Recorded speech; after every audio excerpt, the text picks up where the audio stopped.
Cake பண்ணுறது அவ்வளோ கஷ்டம்லாம் கிடையாது, ரொம்பவே ஈஸி. நம்ம வீட்டில் இருக்கக்கூடிய குக்கரு இல்லாட்டி இட்லி பாத்திரத்தை வச்சு நம்ம சூப்பராக சாஃப்டான கேக் ரெடி பண்ணிடலாம். எவ்வளோ சாஃப்டாக இருக்குது பார்த்தீங்களா, ஸ்பாஞ்சியாக. வாங்க எப்படி செய்யலாங்கிறத பார்க்கலாம். Hi friends, welcome to Nooraval. இன்னைக்கு நம்ம என்ன பார்க்க போகிறோம்னா, கடையில் வாங்குற மாதிரியேவும் வீட்லேயே ரொம்ப சிம்பிளாக ஈஸியாக நல்லா சாஃப்டான ஆப்பிள் கேக் எப்படி செய்யறதுங்கிறத பார்க்க போகிறோம். வாங்க எப்படி செய்யலாங்கிறத பார்க்கலாம். இன்னைக்கு ஆப்பிள் கேக் செய்யறதுக்கு நான் ஒரு ஆப்பிள் எடுத்திருக்கேன். இதை வந்து நல்லா தோல் சீவிட்டு குட்டி குட்டியா நம்ம கட் பண்ணி எடுத்துக்கலாம். இந்த மாதிரி நல்லா ஸ்லைஸா கட் பண்ணிருங்க, அப்ப நம்ம சாப்பிடும் போது நல்லா இருக்கும். இதை எடுத்து நம்ம ஓரமா வச்சிடலாம். அடுத்து வந்து ஒரு முட்டை எடுத்துக்கிறேன். இது கூட வந்து நீங்க வந்து எந்த கப்புல நீங்க ஜீனி அளக்குறீங்களோ அதே கப்ல இருந்து நீங்க எல்லாத்தையும் மெஷர்மெண்ட் பண்ணணும். இதை வந்து இதுல சேர்த்தலாம். நான் வந்து ஒரு 3/4 கப்புக்கு ஜீனி எடுத்திருக்கேன். இதை இதுல சேர்த்துட்டு நல்லா பிளெண்ட் பண்ணி விட்டுருவோம். எல்லாத்தையும் நல்லா மிக்ஸ் பண்ண பிறகு ஒரு 2 பிஞ்ச் அளவு சோடா உப்பு சேர்த்துக்கோங்க, சமையல் சோடா. இது கூடவே வந்து கொஞ்சம் உப்பு சேர்த்துக்கலாம், கொஞ்சமா உப்பு. இதை நல்லா மிக்ஸ் பண்ணி விட்டுருவோம். நான் வந்து 1 ஸ்பூனு கொக்கோ பவுடர் சேர்த்துருக்கேன். இது வந்து ஆப்ஷன் தான், உங்ககிட்ட இருந்தா சேர்த்துக்கோங்க, அப்படி இல்லாட்டி ஸ்கிப் பண்ணிடுங்க. 1 ஸ்பூன் அளவுக்கு சேர்த்துக்குவோம். இது கூட வந்து வெண்ணிலா எசன்ஸ் அதை சேர்த்துக்கலாம் கொஞ்சம். இது எல்லாத்தையும் நல்லா மிக்ஸ் பண்ணி விடணும். எல்லாத்தையும் நல்லா மிக்ஸ் பண்ண பிறகு நான் வந்து ஜீனி வந்து நம்ம எந்த கப்ல போட்டோமோ அதே கப்ல 1 கப்பு நான் வந்து கோதுமை மாவு எடுத்திருக்கேன். நீங்க கோதுமை மாவு சேர்த்தா சேருங்க, இல்லாட்டி மைதா மாவு கூட சேர்க்கலாம். நான் இன்னைக்கு வந்து கோதுமை மாவு எடுத்திருக்கேன்.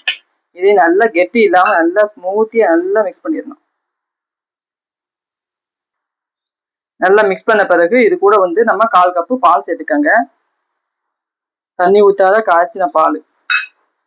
இது எல்லாத்தையும் நல்லா மிக்ஸ் பண்ணி இந்த பக்கம் வர வரைக்கும் நல்லா மிக்ஸ் பண்ணிக்கோங்க. நம்ம இந்த மாதிரி தூக்கி விடுறப்ப அந்த மடிப்பா விழுகணும் மாவு. இது வந்து கரெக்டான பதம்.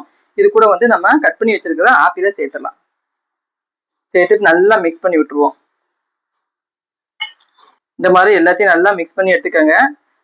நான் வந்து இந்த பாத்திரத்தை நம்ம இன்னைக்கு பேக் பண்ண போறோம். இது கூட வந்து பட்டர் அப்படி இல்லாட்டி நெய் சேர்த்துக்கோங்க. நெய் சேர்த்துட்டு நல்லா எல்லா பக்கமும் நல்லா வர மாதிரி நல்லா தேய்ச்சி விட்டுக்கோங்க. ஃபுல்லா நெய் அப்ளை பண்ணியாச்சு. இதை வந்து இதெல்லாம் மாத்திடலாம். நல்லா எல்லாத்தையும் தட்டி நல்லா செட் பண்ணி விட்டுருங்க. செட் பண்ணி விட்டுட்டு நம்ம வந்து பாத்திரத்துல வச்சிடலாம். நீங்க ஓவன் இருந்தா ஓவன்ல வச்சுக்கோங்க, அப்படி இல்லாட்டி இட்லி பாத்திரத்துல தண்ணி ஊத்தாம உங்களுக்கு ஸ்டாண்ட் இருந்தா அதுல வச்சுட்டு அப்படியே இதில் வச்சு விட்டுருங்க. வச்சு விட்டு ஒரு 3/4 மணி நேரம் வந்து இது வேகணும் சிம்முலேயும். 45 நிமிஷம் ஆயிடுச்சு. அது எப்படி இருக்கும் பார்ப்போம். ஏதாவது ஃபோர்க் அப்படி இல்லாட்டி குச்சி ஏதாவது எடுத்து நீங்க விட்டு பாருங்க. நல்லா வெந்துருச்சு. நம்ம அடுப்பு ஆஃப் பண்ணிட்டு இதை வந்து கொஞ்ச நேரம் ஆற விட்டுடலாம். இது நல்லா ஆறிடுச்சு. நம்ம பிளேட்ல மாத்திடலாம்.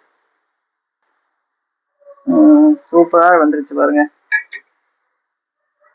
இதை நம்ம அப்படியே திருப்பி போட்டு மேல வந்து நீங்க வந்து நட்ஸ் போடுறதா போட்டுக்கோங்க, அப்படி இல்லாட்டி நான் இன்னைக்கு வந்து சுகரை வந்து நல்லா பொடி பண்ணி அதை தூவி விட போறேன். கேக் வந்து சூப்பரா ரொம்ப சாஃப்டா சூப்பரா ரெடி ஆயிடுச்சு.